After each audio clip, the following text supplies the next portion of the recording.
2 Samuel chapter 1.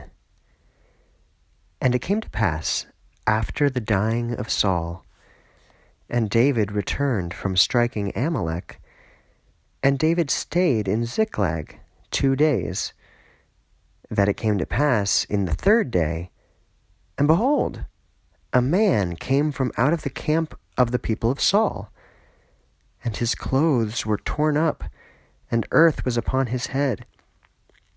And it happened in his entering to David, that he fell upon the ground and did obeisance to him. And David said to him, From what place do you come? And he said to him, From out of the camp of Israel I have come through safe. And David said to him, What word is this? Report to me. And he said, The people have fled from out of the battle, and many have fallen from out of the people, and died. And Saul and Jonathan his son died.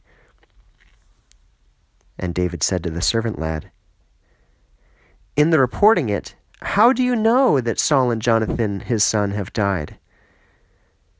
And the servant lad said, reporting to him, By chance I fell among the mountain of Gilboa, and behold, Saul was stayed upon his spear, and behold, the chariots and the commanders of the cavalry joined together against him. And he looked behind him, and he beheld me, and he called me. And I said, Behold, it is I. And he said to me, Who are you? And I said, I am an Amalekite. And he said to me, Stand indeed above me, and put me to death. For an awful darkness constrained me, for my life is yet in me. And I stood over him, and put him to death, for I knew that he would not live after he fell. And I took the crown that was upon his head, and the armlet upon his arm, and I brought them to my master here. And David took hold of his clothes, and tore them, and all the men with him. And they beat their chests and wept, and fasted until evening over Saul, and over Jonathan his son, and over the people of Judah, and over the house of Israel, because they were struck by the broadsword. And David said to the servant lad reporting to him, From what place are you? And he said, I am the son of an Amalekite sojourner man.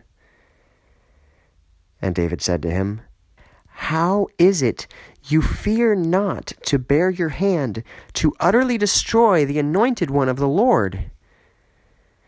And David called one of his servant lads and said, Coming forward, you meet him. And he struck him, and he died. And David said to him, Your blood be upon your head, for your mouth answered against you, saying, I put to death the anointed one of the Lord. And David lamented this lamentation over Saul, and over Jonathan his son. And he spoke to teach the sons of Judah, Behold, it is written upon the scroll of the upright. And he said, Set up a stone monument, O Israel, for the ones having died upon your heights being slain. How the mighty ones are fallen! You should not announce it in Gath, and you should not announce it as good news in the streets of Ashkelon, lest at any time the daughters of the Philistines should be glad, lest at any time the daughters of the uncircumcised should exult. O mountains in Gilboa, may there not fall upon you neither dew nor rain. And O fields of firstfruits, for there the shield of the mighty ones was loathed. The shield of Saul was not anointed with oil. From the blood of the slain, and from the fat of the mighty ones, the bow of Jonathan did not return empty to the rear, and the broadsword of Saul did not return empty. Saul and Jonathan, the ones being loved, and beautiful ones, not parted in their life, and in their death they were not parted. nimble above eagles, and strong above lions. Daughters of Israel, weep over Saul, the one dressing you with scarlet apparel, with your ornament, the one bearing a golden ornament for your clothes. Oh, how the mighty ones fell in the midst of battle! O Jonathan, upon your heights you were slain. I ache over you, Jonathan, O my brother. You were beautiful to me exceedingly. Your affection to me caused wonder, above the affection of women.